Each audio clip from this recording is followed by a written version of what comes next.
friends, and welcome back to my channel.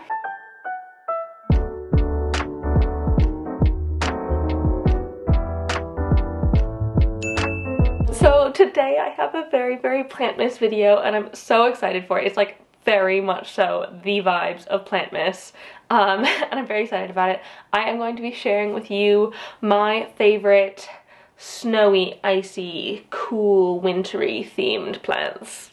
If you are new here and you don't know me already, my name is Emma and I make houseplanty content all over the internet. So if you want to follow along with my journey and learn something along the way, stick around, watch some more of my videos and subscribe to my channel. Right, let's get into it. I mean, backstory first is it freaking snowed. So, I grew up in California. If you didn't know that, you probably do at this point. But I grew up in California and I lived in LA, and it's inland LA as well, so it was not a place where it regularly snowed, if at all. Maybe like once every few years, and it would never stick. It wasn't like, you wouldn't be able to call it like snow, really.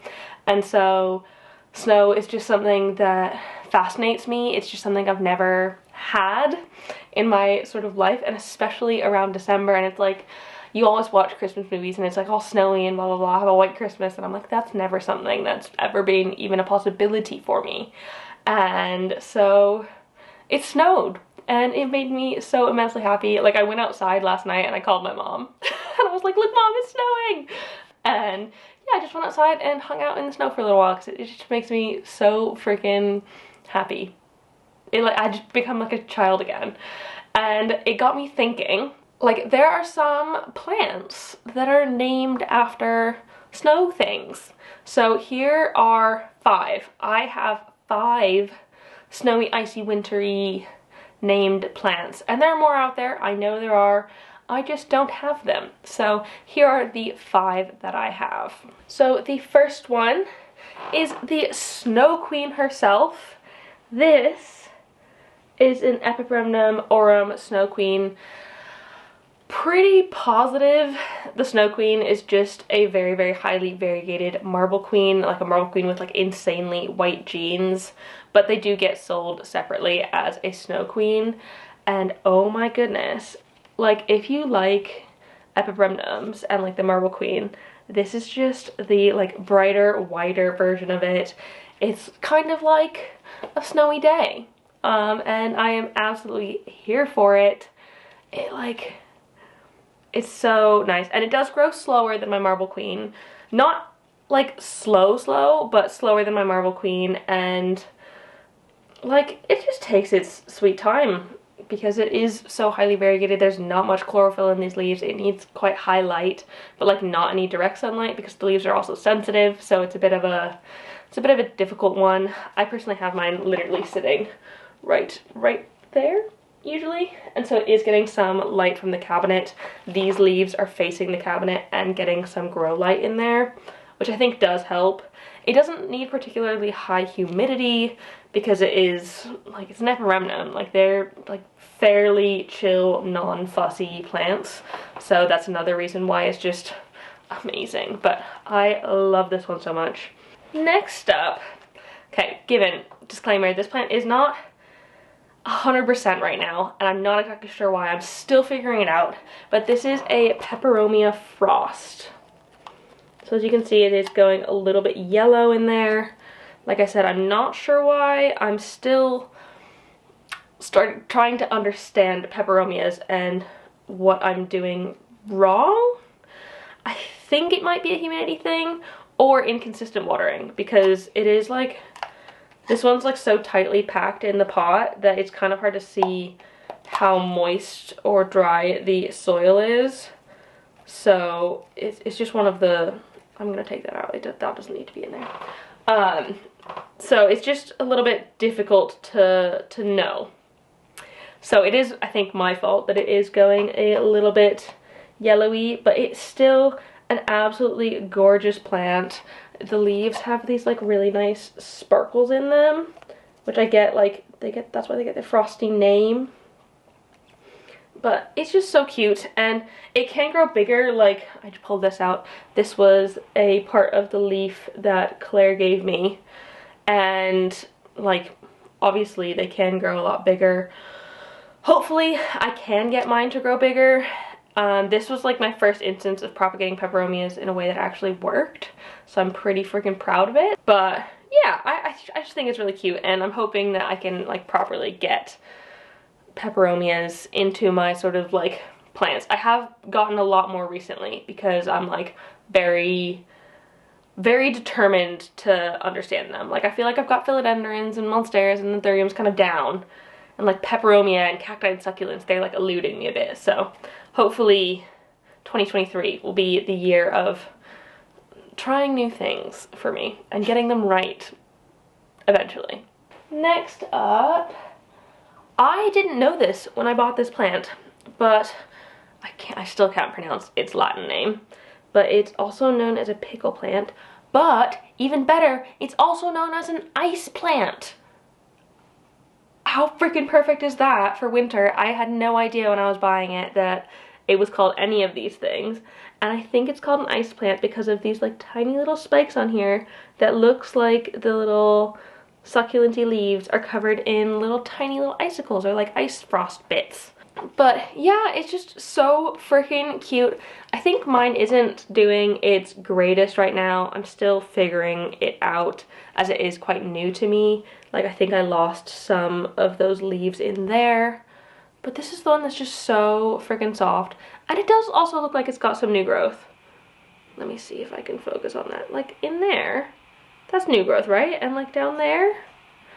So it's just living its best life in soil and just semi-hydro. This is one of the ones that I got in my like semi-hydro challenge, I'm calling it. It's not really a challenge, I just wanted to give it a go.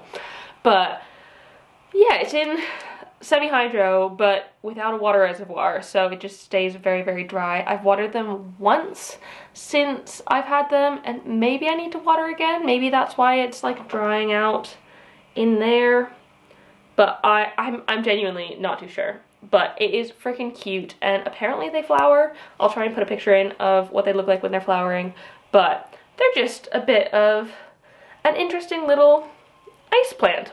Who freaking knew it was called an ice plant? I didn't, but it's so freaking cute. Up next we have this one here. This is a Syngonium Frosted Heart. I love this plant so freaking much. It's very different for Syngonium. Like, it doesn't, to me, look as much like an arrowhead plant like the classic Syngonium, really sort of angular shape. It's a lot more soft and round, and I love this sort of like minty, frosty, speckly sort of variegation it has on its leaves. I got this one at the plant swap in April, and so far it's been growing really well. I think it had only a few leaves then, and it's not growing the fastest for me in the world, but I love the way it's growing. Like, do you see that sort of like sort of growth? It's very flat. Like, there's definitely like two sides to it, and then like the growth of the stem. And it makes me really curious to see whether or not this one would go well on a pole, because I feel like it has loads of aerial roots. There's aerial roots like inside of the cataphyls of the plant, and like loads of them. So it's kind of like maybe it would do really well, and because it's got like these aerial roots as well and some on this side, so maybe it would do really well on a pole. Maybe that's something I will experiment with in the new year. If I ever do decide to chop this one to prop, I can put one on a pole and have one just normal. This one's in pon at the minute, and I think it is loving life in here. It seems very happy. Like, let me show you these roots. Look at those. Very happy roots. And just overall living its best frosted heart little life. And it is sizing up a little bit too, not tons, but this is the newest leaf and it's got a new one on the way, and this was the one before it. So it is sizing up a tiny bit, very slowly, but I'm okay with that. Sometimes it's nice to have plants that don't like grow super duper quick, because then they can like stay in their spots for a little bit longer. So it can be useful to have slightly slower growing plants sometimes. And like, you can't complain when it puts out foliage like this freaking gorgeous. You just can't. And then the last one that I want to talk about is this Begonia White Ice. So if you've been paying attention to my channel for a while, you might know that I am not the best with begonias. I've struggled with them quite a lot, and they tend to not be my favorite sorts of plants.